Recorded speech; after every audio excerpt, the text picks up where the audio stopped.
Hey there, it's Jess. If you're new here, I'm a certified professional canine nutritionist, raw nutrition certified for dogs and cats, a holistic pet health coach, the founder of Wild Wellness Pet, and the host of the Pet Parenting Reset podcast that you're listening to right now, where every pet deserves the absolute best, and every pet parent is welcome. Learn from the best holistic and integrative experts in veterinary medicine and nutrition every Tuesday right here on this podcast. Or get individualized help with your pet through one-on-one consultations and take a deep dive into the root cause with the Wild Wellness Bioenergetics at-home testing kit. It's time to rethink how we raise our pets, a reset to naturally healthy dogs and cats. If you've been feeling like there has to be something more, something better, a better way to raise healthier pets, welcome to the Pet Parenting Reset. Welcome back, pet parent.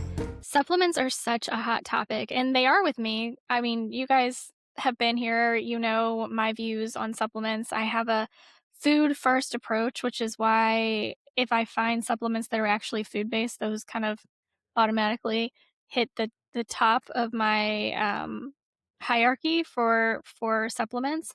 Also, supplements that are good across species. Those are some of my like things that I'm looking for when I'm looking at supplements, which has been very interesting building out Wild Wellness Pet, because the supplements that I am adding to the shop are so incredibly intentional that there just aren't that many of them. But I'm trying. I'm looking for the best of the best as far as I'm concerned, at least for you guys. And so when I've heard of Wolf Creek for a little while now, and I think I even told them when I had the pre-podcast chat that I would just kind of, anytime I hear of a new supplement brand, I kind of throw it on the back burner. I'm like, yeah, okay, we have so many. Maybe I'll get to you one day. I don't know. And I know that's a really horrible thing to say out loud, but we only have, Chef Scott and I were just talking about the amount of bandwidth that we have as individual humans, and it is so much lower than we wish it actually True. could be. But so supplements, I'm just like, that's great. That's wonderful. I'll get around to it one day. There's so many out there. But mutual friend of ours started working for Wolf Creek, and I took notice, and I was like, oh, I need to actually look at this and at what's going on here. And so I want to welcome to the Pet Parenting Reset podcast, Chef Scott Hill with Wolf Creek. So welcome, Thank you Chef so Scott. much. It's a pleasure and an honor. It's a pleasure to slow my day down enough to narrow my bandwidth enough to focus on this, and it's an honor because you have a very popular podcast, and we feel really good about being here. And shout out to Erin for bringing us together and joining our team. We couldn't be happier. Yeah, she's pretty amazing. And tall is all get out. I don't know how that woman did not become a model with her height. That's funny. I've never met her in person, but Lisa has, my partner, and I thought she might be tall, but Lisa is, she's a perfect size. We'll call her. We won't call her short. And so I was like, maybe someone's standing on something. I don't know. But Erin is the best. We're so happy that she's on the team, and our team is growing.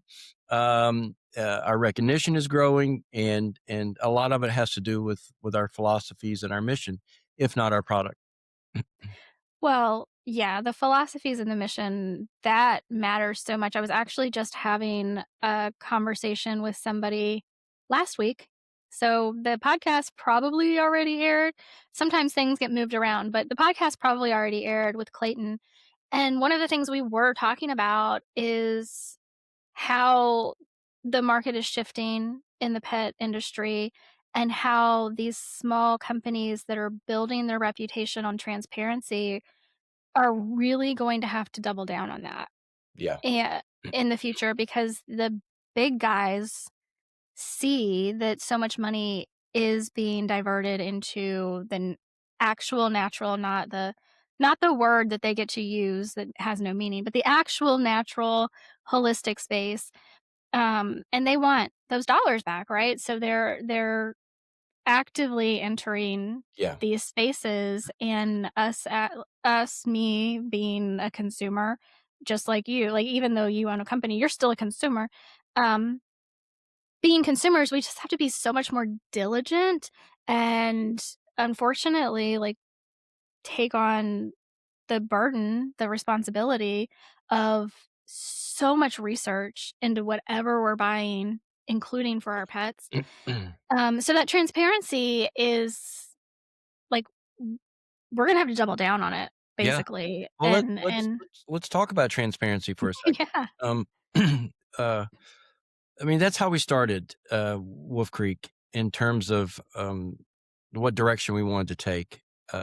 As a dog dad, you know, I started the researching what I could do for my girls, and I started making treats. You know, I was just making treats, and then I started, I saw all these soft treats on the market. And I'm like, what makes a soft treat soft or chew a chew? And it turns out a lot of additives do, and a lot of stuff to hold things together. So I started researching these things, and then as a chef, wanted to know where things come from because, I mean, farm to table just isn't a cute idea.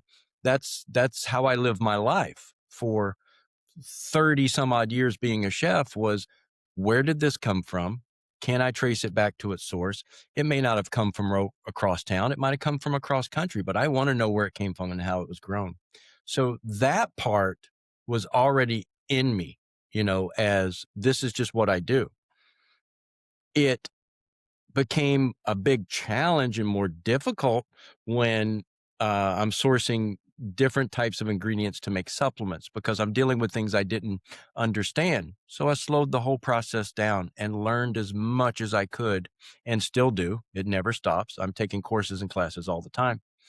But we are dedicated to that sort of transparency. And for us, it's not because a very small part of our customers, and I'm speaking about my customers, demand it. It's really a small part, but I demand it of myself. I want to know what's out there. I want to know what I'm putting into it. And honestly, it takes a lot more time to do the the tracing of the materials that I use now than it did, say, an ear of corn or a bag of flour. That there was a more direct. Now I'm getting baswala serrata straight from India. So I just to put it into perspective for you, I'll look at how it's processed. I'll ask for a flow of their manufacturing, and if any point I see something that looks like jet fuel or something like that as a solvent, move on. You know, we like air dried or freeze dried whole foods because most of our products are powders, and we stay away from solvents and stuff like that. At the same time, right now, uh, you can already go to our website and type in or look up a COA. Right now, we are adding more layers of organization to that to make it even easier for our customers, or not even our customers, just people that want to know stuff. You know, so it's Well, a big initiative for us, and it's just natural for us to do that. it yeah, well, like, when you know, you're like, "Well, of course I have to do this," Yeah, right? yeah. Um, but it is interesting the difference because as you were talking, I'm thinking about so many, like, TV shows that I've watched because the reality is I'm not a foodie. I'm just not. I don't really have a desire to be like, I want my food to taste for me personally, and this is going back to your roots as a chef. I want my food to taste good, Mhm. and I would really love it to be ethically sourced, and I really want it to have the best nutrients possible because I don't eat a ton of food, so the higher quality nutrients that I'm getting in the food I am eating is important to me, so I am looking for things like regenerative agriculture and things like that, Sure. but when you get to that point where, like, I have seen on TV because I've only seen these things because my partner right now, he is a chef, so he is like anytime I walk in the room, he has some cooking show on. Mm. Usually like Hell's Kitchen or something like Yeah. that. Um, but I've seen some of these shows where, and I don't know if they're, like, making fun of something or if these things actually happen in, like, the uber high-end restaurants where they're like, "And your turkey's name was Charles, and it came from this far," like, I have no idea. Maybe Yeah. this happens, but I feel like most humans don't have that level of, like, care for transparency for what they're eating. But even those same people do care about the transparency of what they're putting in their pet's food Yeah. bowl, right? Yeah. Mhm. You know, It's a I don't big wanna know the name of anything I'm eating. So, right? you know, Right? I grew up in Alabama, and I spent a lot of time on my grandparents' farm, and, I would try to name the pigs and whatever, and my granddad would be like, "You don't wanna do that, son. You don't wanna do that. You don't I'm not gonna tell you where that pig's fate over there, but you don't wanna name it." So, Yeah. um, yeah, that's interesting, and funny enough, when you mentioned about your partner being a chef and watching the cooking shows, I can't watch cooking shows. I get so, like, I wake up in the middle of the night still hearing the ticket machine. "Tiki, tiki, Yeah. tiki." "Oh, no, order in," you know? Yeah. Like I have a, traumatic, reaction Yeah. to it. I definitely loved the years of being a chef, and I still consider myself a chef. And people always ask me, what when does a cook become a chef? And I was like, when a cook decides to become a chef. It's a state of mind, you know. Is it? I heard that it's when a chef tells you you're a chef. I don't know. I have Yeah. no idea. Well, in that business, you might wait the rest of your life for that to happen. You might, You right? know, You yeah. I've might. always I've always told my my staff or the people working with me or under me that you decide when you want to be a chef, and I'll tell you if you're ready, and then Gotcha. I'll help you get there. You know. Yeah. Yeah. Yeah. It is interesting because I had to get used to some of the vernacular. We'll get back to Wolf Creek, I promise. I I had to love get this. It's okay. I am, Wolf Creek. Wolf Creek is in my yeah, veins. So whatever we talk about, we're talking yeah. about. Yeah. It's just interesting, like, I had to get used to some of the vernacular because I'll say something, and instead of a conversation happening, all I get is "heard." I'm like, "Okay, what?" Oh, that's part of our language here at Wolf Creek. Yeah. Because we're all on Google Office or Google Workspaces, and Yeah. in the chat, heard, heard, Yeah. you know. I walked past someone in the grocery store 2 days ago, and I was like, behind you. And I was like, Mhm. and Mhm. and she and they don't know what I'm talking about. She looked at me like, Yeah. "What do you mean? What about my behind me?" You know? Yeah. And I was Yeah. like, "I'm a chef. It's just a thing." She goes, "Oh, okay, yeah, I've seen that on TV." And I was like, "Yeah, it's just a thing. It Yeah. pops out." I say it to the girls, to the dogs. Oh, yeah. Or I'll look at one of them because she always just lays down right behind me, and then I'm Mhm. like, "Hello, behind you, say something." And like, Right. "Oh, yeah, they don't speak to me." I know well, I didn't so I worked in restaurants growing up, but I didn't work in the kitchen. I was waiting and hostessing and doing all of those things. So, like, I do the, like, well, I don't do it anymore, but for a while, it was like I said "corner" all the time. Sure. Like, anytime I was coming in or out of a room, Corner. like, "Corner." That's funny. That takes me all the way back to Atlanta, 'cause, it was a really long restaurant in a downtown high rise, right? And it Oh. was a full block, this restaurant was. Oh my gosh. Small dining room, but, rest of everything, and there were a lot of turns, this was early years. That was the first time I heard corner, but you needed it, corner, Yeah, corner, corner. you do. Yeah, You do, you need it.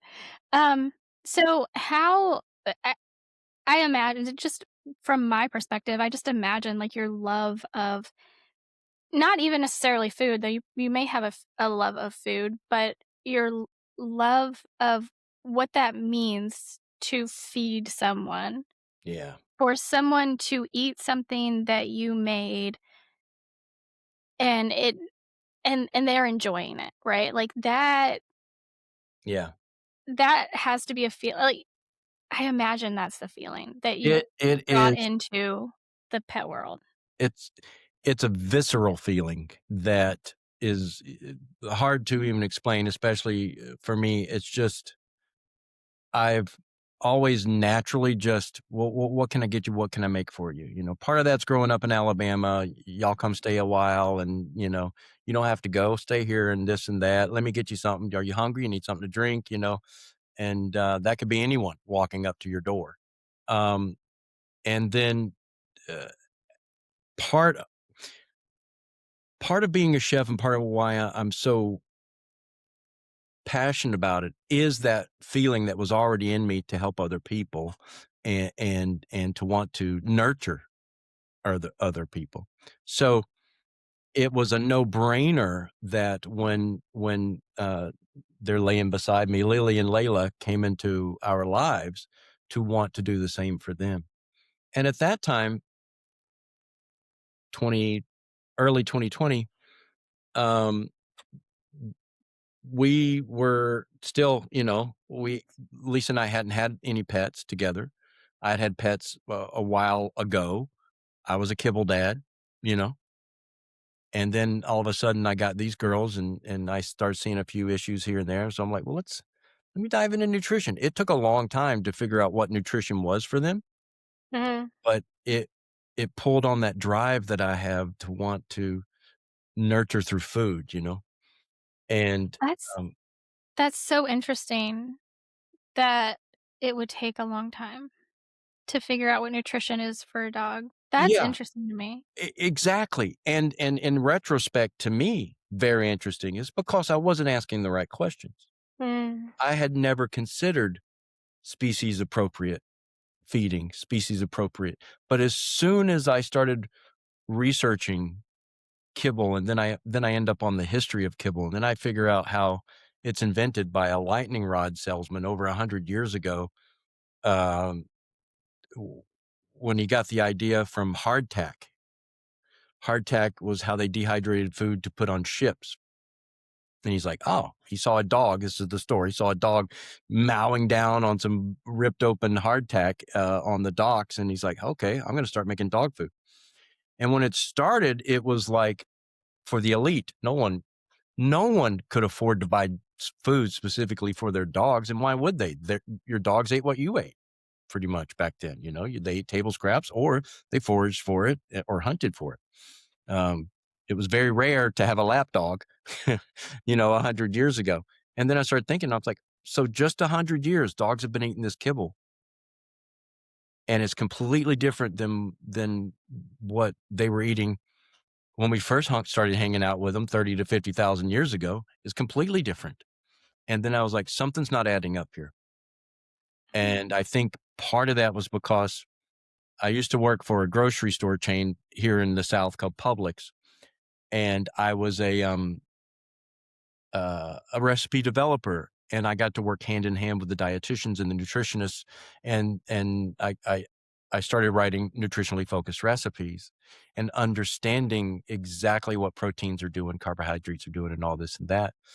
And as I learned more about dog physiology and biology, they have a lot of similar needs, more meat focused, obviously, and it just all hit. And then I was like, well, if I want to nurture my babies the way I want to do everyone else in my family, then we're going to have to make some changes. Speaking of babies, look at that little fur baby. We're going to have to make some changes. And then it's like the lights turn on. And you're like, yeah, of course. If they're out in the wild and they get a hold of a rabbit, there's not a lot of kibble up in that rabbit anywhere. um, it's not natural. So I digress because I'm really passionate about it. Your question was, do I have a natural nurturing or love to feed people, and what do I get from it? I love it. And yeah, that's one of the reasons why I started this company. It was out of care for my own girls. And that's what perpetuates our mission now is the care for our own girls. Mhm. Yeah. I don't think I can say this enough, and I don't want to stop saying it until we've gotten to a place, which may not be in my lifetime, where we just as a society completely understand this, but kibble is a failed experiment. Yeah. Like, it just is. since the introduction of kibble, we have lost so many animals so much more quickly. Yeah. What it's like a dog that reaches is it 14 years of age? You've got a 50% chance of that at this time right now in 2026. If you have a dog that reaches the 14 years of age, they have like 50% chance of having or getting cancer. Like, And that's a known variable. That right there, that's a known statistic. Let's think about all the things that we don't know yeah. that affect someone that comes up barely to your knees and is that close to the ground all the time and has 4 feet on the ground. There's a lot of things out there that we can't see tangibly. So why not control the things that we can, you know? Yeah. And just speaking of a failed experiment, that's exactly the way to put it because even when I was a kid, it was still kibble, but kibble was different then. And I'll tell you how I know this. And in fact, I've been thinking about this a lot lately, and I just saw our friends at the Feed Real Institute. Ruby did an Instagram post on this the other day. Poop looks different today than it did when I was a kid. Allow me to dig into that. Yes, please. When I was a kid, running around playing in the neighborhood, um, you would run across white stool of dogs all the time, solid white, everywhere you look. And I was Yeah. like, okay, that's just what happens to it. Yes. Now you run across it if someone in the neighborhood doesn't pick it up because no one was picking it back up when I was a kid, you know? And now you run across it. In fact, and I hate to well, your crowd understands that stool is a you gotta look at it every once in a while, you know, to Oh, see yeah. where the health of your dog is. But Oh, yeah. there's one laying in my neighbor's yard that's been there for 2 months. It has not changed. It has not washed away. Bugs won't eat it. Bugs won't eat it. My girls go in the backyard, and if I don't get to it with the shovel and toss it towards the pond, then, you know, or I miss one, it's gone in 24 to 48 hours because the bugs eat it or they take it away. I've seen beetles fighting over it, you know? Yeah. So what has happened is in that period of I don't wanna date myself too much, 35 to 40 years, kibble has changed even for the worse, where Yeah. the amount of protein because protein is one of the things protein and bone content help it, fade away into the white zone, um, and now that doesn't happen, so it's much lower in protein. There was a study out recently, or a few years back that showed that and it was a European study that I think 90% of the, kibbles tested didn't even have what was listed on the ingredients in them, or they had, ingredients that weren't listed, including Mhm. primary ingredients like the protein. Yeah. You don't know what you're getting. And, and the reason why I highlighted the failed experiment part is because it's failing worse than it did when it started. How you do that, I don't know, but it is. Well, I mean, it's profits, Mm, these huge corporations that are really just all owned by investor groups and, I mean, it's in my opinion, it's profits, but it's so much deeper than that. Having started for the past few years, gone to AFCO meetings and actually listened to these people talk, it is mind-numbing to hear people so casually speak about feeding animals garbage, like yeah, literal garbage. yeah. Um, Because it's it evolved or devolved from raising to industrializing. We don't yeah, you yeah, know, farm animals aren't raised anymore, they're manufactured, yeah, and it's a yeah, manufacturing process, and when you're talking about manufacturing, you're talking about numbers and ingredients, you're not talking about, you know, and results, you know? mhm, So, mhm. that's where that is. We could talk about that all day, couldn't we? We could, oh my gosh. Yeah, I know, and on top of that, so something that I don't know if you know BC Henshin. Um, oh my gosh, I cannot believe it. I might even have to edit this out. I don't know. I literally just saying his name, I was reminded of a dream I had about him last night, and it was not good. No, So I need to I'm not familiar with that, but I'll look it up. I will reach out to him today. Um, anyway, he has been in and around the pet food industry for a number of decades. He's semi-retired at this point. He has MS. But anyway, we had a conversation on this podcast. It was about 2 years ago now when we were seeing so many dogs and cats that were seriously ill. Many died, primarily what we think was from Purina products. And the FDA has still done nothing about it. Nothing. And Freedom of Information Acts have shown that. But anyway, what we were talking about was that not only has the quality of the food gotten worse, but because the quality of the food is so horrendous, Yeah.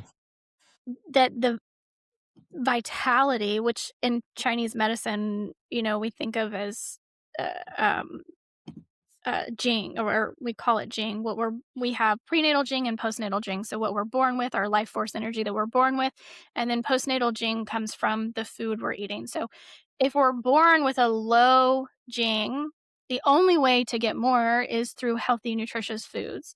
And if we're still not getting these healthy, nutritious foods, then our life force is just really, really low. So generation after generation, which dogs go through generations much quicker than we do as humans, their vitality, their Jing is just depleted Yeah. generation after generation. So they're not withstanding what they could even Yeah. 50, Yeah. 60 years ago, Yeah. right? So these minimums and maximums that were decided 60 years ago, well, they're not really applicable anymore because today's dog or cat just doesn't have the same vitality that it Right. used to Yeah. because of these standards. And that's a high level conversation, I know, Yeah. and probably not one you were expecting to have today.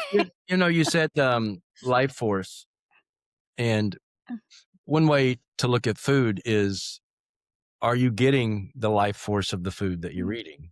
Yeah. You know, and the best is fresh picked, right? Or fresh slaughtered or humanely raised, and their life matters too. How that comes Mhm. together and everything. Um, and then the worst is canned or processed. I mean, I'll open a can of beans. Don't get me wrong. But when you're caging that life force, you're depleting it a little bit. Anybody that knows me, that's listening to me say this right now, they're spinning in their seats a little bit because they know that Chef Scott is very science driven. And I said to someone the other day, I said, "Look, just because I'm very science driven and everything I say I try to back up with data, doesn't mean I don't sleep with a crystal beside my head. You know, doesn't mean I don't hug my amethyst before I go to bed.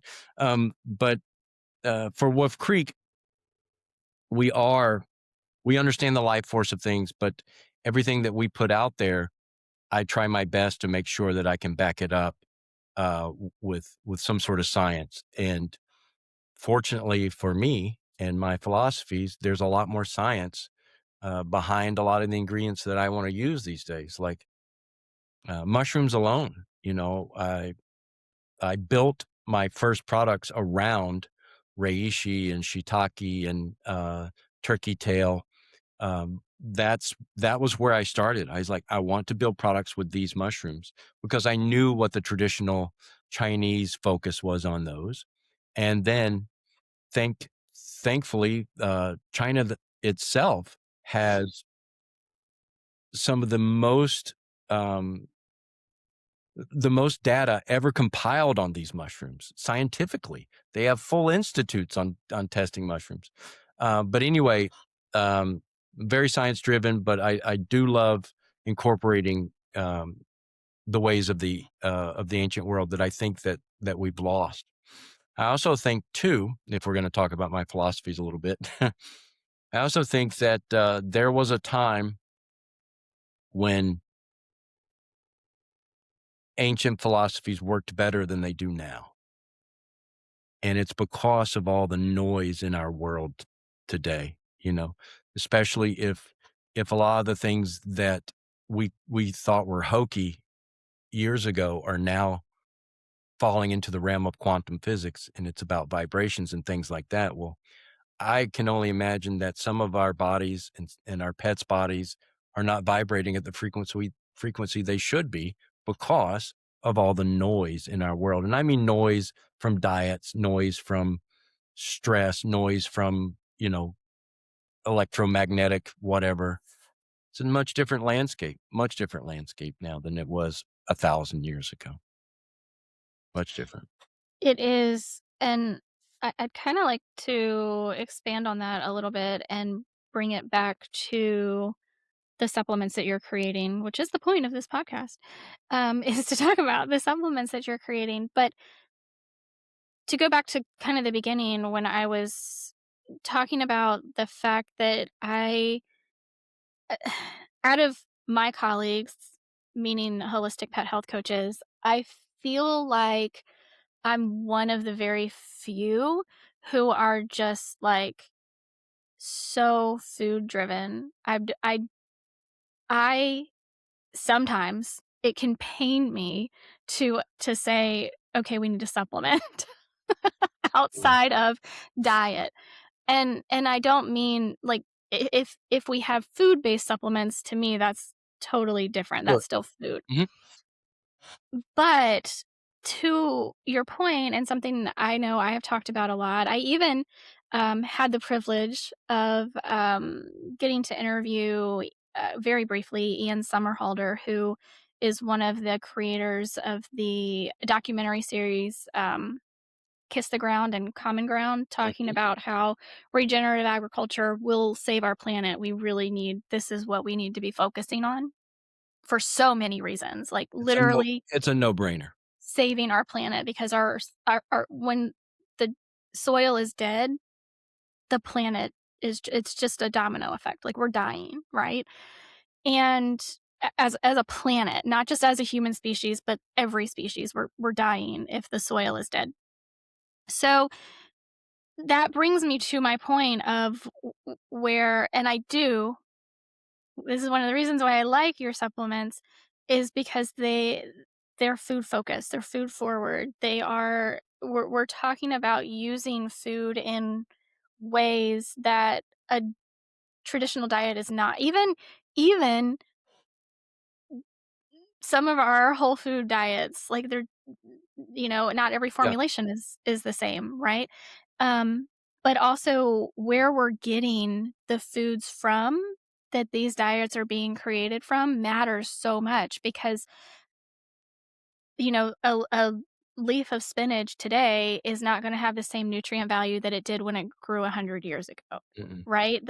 And everyone is different. You can't like, there's so Yeah. much variation there. So in that regard, supplementation can be very necessary. So I kinda wanna set you up for talking about your supplement line Yeah. there. Um, we we have a similar philosophy on that, and that might sound weird from someone that creates supplements, but um, the word supplement itself, you can't supplement what's not good, right? So we supplements work better when they're supplementing a good situation. Meaning, Yeah, if yeah. if we meet every single pet parent that comes to us where they are, and that means sometimes, often, after I do my spiel and plead for fresh foods, I may have to help a person. I will help a person that's on kibble and it is doing that conventional route, right? Mhm. We always talk about diet, diet, diet, diet.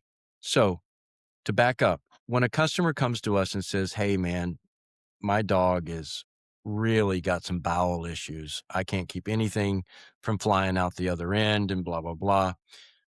Here's what I'm thinking about doing. I want to add your allergy and immunity formula, and I want to add your gut formula, ASAP. And I'm like, you probably got some issues going on there that I can't help you with right now. So let's go into consultation mode and start talking about diet a little bit and seeing where you are. 90% of the time, people are like, yeah, I see what you're saying. Let's make some changes here. And let's bring your puppy or your cat's health back to a baseline. And then we'll have another talk and we'll see if any of these supplements are good for you. Number one is the health of your fur baby. That's number one. Um, Number two, do they really need a supplement? And if so, let's do it. So I'm with you on that. Food first. Always food first. And at the same time, we have to recognize that each biological entity is very different. You know, sure, both my dogs have 4 legs, 1 heart, 2 lungs, that sort of thing. How they metabolize what I give them is very different. You know, different personalities, different energy levels, different stress levels, which I'm sure their gut microbiome is probably similar because they eat the same foods.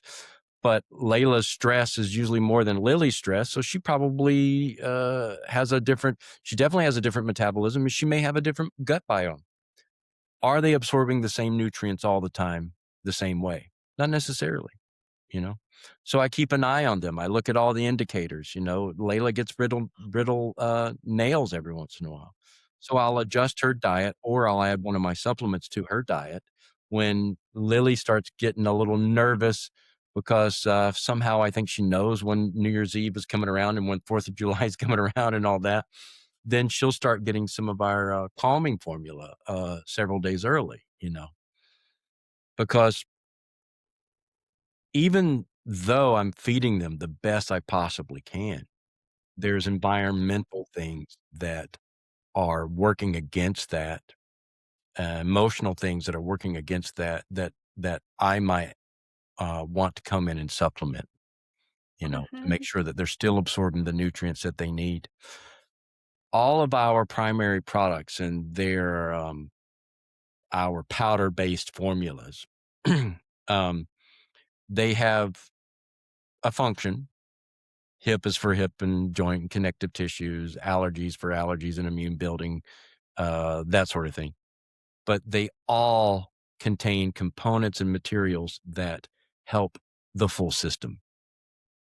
So we don't just I'm not just throwing conjointin and glucosamine at my pets. I'm giving them whole food dried fish in my hip and joint, uh, collagen that's been extracted with enzymes, not solvents, that sort of things that are very bioavailable so that it can help boost what's already healthy in them. And that's how you should use supplements. Supplements aren't should not be oh crap, what have I done and what do I need to do now? Mhm. Supplements are, okay, I think we're reached cruising altitude. I'm going to go ahead and add a few things as a preventative measure here. Mhm. Or I will say that we see incredible results even at the oh crap stage is with our hip and joint formula. It's very high in protein, which is great for older cats and dogs. Um, it's all the ingredients in there are so easily absorbed, bioavailable that we've seen really old pets get up and start chasing squirrels again. And I tell the parents, I'm like, let's don't let your baby full loose because there's still old bones in there. Let's slow it down a little bit. But there are times when our supplements are like, okay, there is a problem here. Let's throw something at it. Mhm. But usually, and I can say this across the board, usually when there's a gut issue, our first instinct is not to throw anything at it other than let's fix the diet. That's a Yeah. long way of saying I'm on the same page as you are when it comes to food first. Yeah. And to address what you said about our supplements as foods, like our number one ingredient in our immunity and allergy is organic kelp, you know, from clean water, comes off the coast of Nova Scotia. It's a dried powder, and kelp is great for the immune system. Kelp is also one of Mother Nature's vitamins without being a synthetic multivitamin. You know, it's so full of all this wonderful stuff. It's got a reasonable level of iodine, which is great for your thyroid. You know, you might want to consider not giving a cat or a dog with thyroid issues that, you know, you'd have to check with your vet, but it's a whole ingredient, you know. The reishi and the turkey tail in there, they're one-to-one extracts extracted by water. They're whole ingredients, you know. Um, just the green lip mussels, simply freeze-dried green lip mussel. That's all it is. And with all of that, we know that the nutritional impact of that is so much better than the nutritional impact that you can get from synthetic vitamins. Under a microscope, synthetic vitamins look the same as natural vitamins. But what we're discovering is through these whole foods, there are little micronutrients, flavonoids, and things that all work together in concert that add to the health and well being of any creature, right? Mhm. So Yeah. that's a little bit about our whole food approach, you know, and why we do that rather than I could easily source, uh, like for our flea and tick defense. I know that thiamine, bugs don't like thiamine, right? I could have easily put in vitamin. Oh boy, is it B1? I could have easily put thiamine in there, a synthetic source of that, and had a really big impact. But instead, I added a form of brewer's yeast, which is high Mhm. in thiamine and carries the same thing, but is much more bioavailable and much more natural for our pets to absorb. Mhm. That's the kind of thought process we have. I have so many questions. I Mm, have mm. so many questions from what you said. Well, that's why I'm Um, here. yeah, I know, and before we started, I was like, "We'll try to keep it to 45 minutes. We'll see. We'll see how that goes." Um, I mean, I will be, um, cognizant of your time because I certainly appreciate it, but I know how much I can talk, so I came into this with no expectation of it being short. Mm. so, okay, one thing you said was, you talked about high protein for our senior dogs and cats. Now, I know from the education that I have and some of the newer studies that have come out, recently, like, we know that actually and it let me back up because, Steve Brown, Karen Becker, Susan Rucker, they have been very forward thinking and trying to get AFCO and just the industry at large to understand that we actually really do need different formulations for puppies, kittens, healthy adult seniors. Like we actually really do need different formulations for them. And in that we know that seniors need more protein, not less protein, but that's counter to what traditionally like we have thought Yeah. as a society in the veterinary industry in the nutrition space. Like that isn't what most people think. Well, I'll tell you this, as a human, I'm 58 years old, right?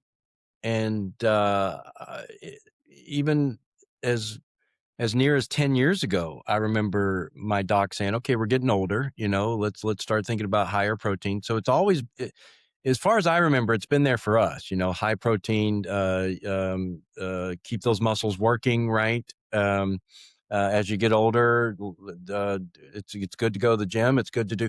And right now, resistance training is one of the best things that people as they get older can do. And I just can't see that being different for a meat eating animal, you know? So we Mhm. dig into it and we find out, yeah, it is good to have a higher protein because we're talking about muscles, Mhm. especially as they get older, muscles and tissues and things like that. But the muscles really need to be strong. And what feeds muscles? Protein, you know? Yeah. Um, Yeah. and I think part of the problem with the conventional view of that is it's expensive. Mhm. Protein's expensive. Well, I can make if I can make a kibble that is does and convince you that it doesn't need to be high in protein, then I'm certainly gonna make more off sweet potatoes and rice than I am pure protein. and since we have started feeding our pets so much kibble, we have animals today that are exclusively fed kibble, which even when it first came out wasn't the case. It was, like you said, it was Yeah, expensive. It was something that not everybody could afford to do that, so it just wasn't happening like that until probably around the time women entered the workforce. Probably because we needed a lot more convenience was a much easier sell sure. once we convinced women that they needed to be tax-paying citizens also. Mhm. So and the reality is when we are especially when we are exclusively feeding a dry diet to a carnivore, to like, especially if we look at this little kitten that's sitting on my lap, an You're obligate carnivore. that little thing right there is an obligate, yeah. They They are living in a chronically dehydrated state, right? And so that takes a huge toll on the kidneys, which as we age, our kidney function isn't gonna be what it was when we were young anyway. So, we get to a point anybody that knows that has been to a veterinarian and their vet has told them their dog or cat has some stage of kidney disease, the first thing they wanna do is decrease protein. Not because they need protein to be decreased, because not only are they carnivores, they need the protein, they need the amino acids. They Kidney disease is also a muscle wasting disease. So, in Yep, my view, I'm looking at this going, well, no, we actually need to double down and they really need more protein. What they really are struggling with is the phosphorus, but their answer, the Kibble's answer, AFCO's answer, the big pet industry, kibble industry's answer to less phosphorus is less protein. yeah, It doesn't have to be that way, but mm-mm. I think that's where it might come from. Yeah, I'm sure you're right. Yeah, that makes sense. It's just it's so frustrating. I talk to so many parents, and when I get on a consultation, I'm pretty sure I'm about to deal with a gut issue, a pancreas issue, or a kidney issue, you know? And the pancreas is the poor thing is just working its butt off, Yeah, trying to digest stuff that it doesn't even know what it is. It's just bombarding food with, oh, more enzymes. And then all of a sudden it's as big as a basketball. yeah. And, and we have pancreatic problems. Um, there, we know where the problems are. We know what the problem is, and it's our mission to try to somehow mitigate that or get in there and change that by just showing everyone what is so obvious. But it's such a difficult thing to do because the message has been out there for so long. Mhm. And the one thing that really bugs me is I can't afford it. You know, I can't afford it. And then I do everything I can not to get upset by hearing that because my first reaction is, well, then you can't afford to have a pet if you can't afford to feed your pet. And I Mhm. know that, but I never tell anyone that, Tough. Yeah, that's tough. but when you think about it, when you break it down to simple brass tacks, can you afford to have a pet? And I don't mean financially, I mean, time. Can you afford to have a pet? Are you going to leave the house 8 hours a day? And if you do, can you get someone else to come in? Blah, blah, blah. Can you afford allowing your dog to bark? when your dog wants to bark? Can you afford that? Or are you gonna bark back and wonder why your dog keeps barking? You know, there's a lot of things out there, and it's not the pet parent's fault. It is the industry's fault, and not just the food industry, but the breeding and the puppy industry and all this and that. Here, it's easy. Take a pet. It's easy. It's easy. This is what it's going to be. And a dog's just a dog, so kind of thing. And that drives me nuts. Drives Mhm. me absolutely nuts. Yeah. Well, I think it's very much parallel to what we're seeing with us, with humans and our health. You know, it's very easy to look at it and say, I can't afford health. Yeah. I can't afford a healthy lifestyle. But on the flip side, can we afford to not have a And healthy it's that lifestyle? question right there where the philosophy gets muddy, and Yeah. it's hard to explain why you can not not afford it. You can't. Yeah. You're taking a bigger risk by and that makes me think about another thing is the synergetic lifestyle that we have with our pets. The way that I mean, because I take such good care of my girls, I take better care of myself. Mhm. You know, I try to eat the best foods I can, that packed full of vitamins.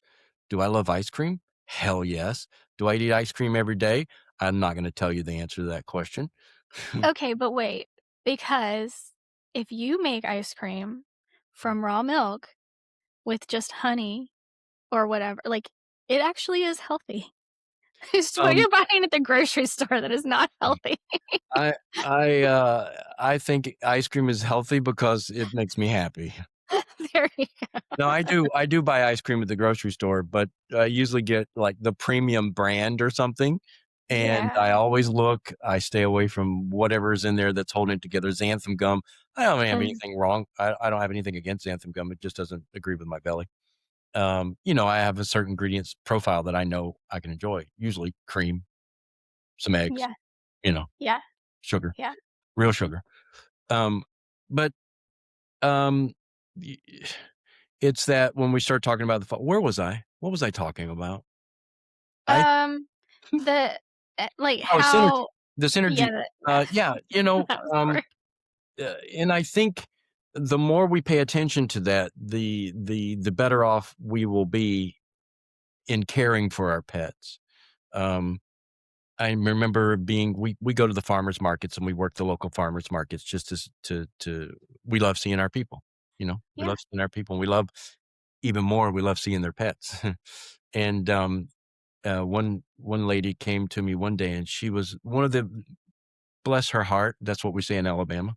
Bless your heart. She was so nervous. And the conversation she was having with me, she goes, I have no clue why my dog has so much anxiety. I don't know what to do. And she was visibly shaking. And I didn't know how to talk to her about it, and say, well, maybe if we can calm ourselves down. But that's the truth, that Yeah. uh, and we feed off each other in that respect. And if we can think about that in our daily lives, how we're living is gonna be a direct impact on how they're living. Yeah.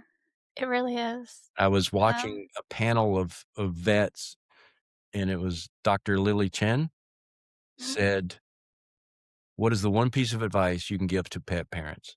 And the best thing you can do for your pet?" And her answer was, "Take care of yourself." Yeah. 'Cause Yeah. if you can take care of yourself, then hopefully you're going to transfer that to your pup or your kitty. Mhm. Yeah. That is so very true. Um, I'm definitely in nervous system regulation mode right now. But, um, Aren't so we okay, all the time? It telling you yeah. Mhm, the world we live in, mhm. it is I've barely posted on social media for, like, a while. It's tough to get on social media right now, and I think that's intentional, but, Well, I'll tell you I'm a something. conspiracy You theorist. mentioned the nervous system, and that's something that Lisa and I have really been aware of in our life and the lives of all of our friends, and we've been vocal about it. We've been like, we all need to consider our nervous system and how it's being affected. And if we can if we can take a moment, close your eyes, breathe, and meditate on that, and get ourselves to a place to where we can at least notice that our nervous system needs a little care, then Hmm. I think we'll all be happier, more compassionate about the people around us, you know? And all these things that I'm sharing are m our philosophy, and that's how we built Wolf Creek, you know? Hmm. We're probably the worst salespeople. We're not out there going, "Wolf Creek, Wolf Creek, Wolf Creek," you know? Yeah. We're more selling our idea, Hmm. sharing our idea than Yeah. we are, pushing our products. And but our products are extension of our ideas, and the way we like to live, so it's a Yeah. no-brainer. Yeah. They speak for themselves, the products. Um, Very much like Jay and Adrian. They're the honest to goodness, the 2 crazy cat ladies. We were at a summit about a year and a half ago, and people were asking questions and, they were some of the guest speakers, they were answering questions, and it never failed. They would never mention one of their products that would have been a perfect fit, and I would literally be like, "By the way, they have this amazing product over here Yeah, we're the that worst your at that pet could too. use." We're the worst at that. Mm, Yeah, I understand that because it the passion is in the transfer of knowledge to help other people yeah, do better, right? Like, that's where the passion is, I yeah. think.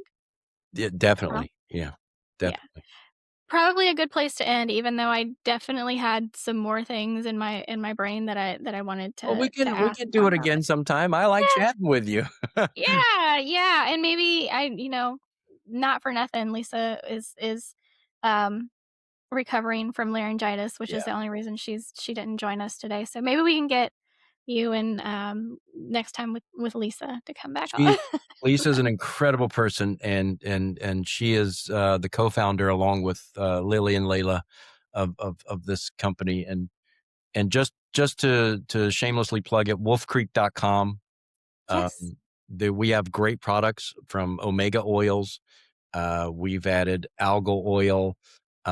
We also have a ahi flower oil, which is a wonderful product, from a plant that grows almost exclusively in England, and the beautiful farms of these flowers and stuff. And it's an interesting product. We also on our we want to be a resource for pet parents that are trying to navigate this crazy noisy space. We have lots of incredible blogs. We have a lot of resources. We also just started an affiliate program, so we have some toys that are our favorites, like some all cotton tug toys and things like that. Some Mhm, a few other products, like dental products and things like that that we approve of. So, as much as we're behind our stuff, we're also a resource as well, so people can come and take a look at what we're doing. And I encourage folks to join our newsletter too, um, because we really don't bug people a lot with it. I joined a newsletter the other day, and I get something every day now, mhm, and thankfully, it's very interesting, so I'm hanging on to it. yeah. But, I'd say give it a shot, have your listeners go to wolfcreek.com, see what's out there for you, and if there's any questions, you can always reach us at bark@wolfcreek.com. We'll answer anything and everything. That's awesome. Going back to the transparency, I very much appreciate that. Thank you for letting everybody know where to find you, and I will definitely make sure that we have all of those links in the show Cool. notes so you can just head straight there. And yeah, thank you again, Chef Scott, for Thank being you, here. Jessica. Thank you so much. It was such a pleasure speaking with you, and everybody listening. Thank you so much for being here and for caring so much about your pets. So, with that, I am going to say goodbye. Give your pet some extra love from me and from Chef Scott this week, and I will talk to you next week. Thank you.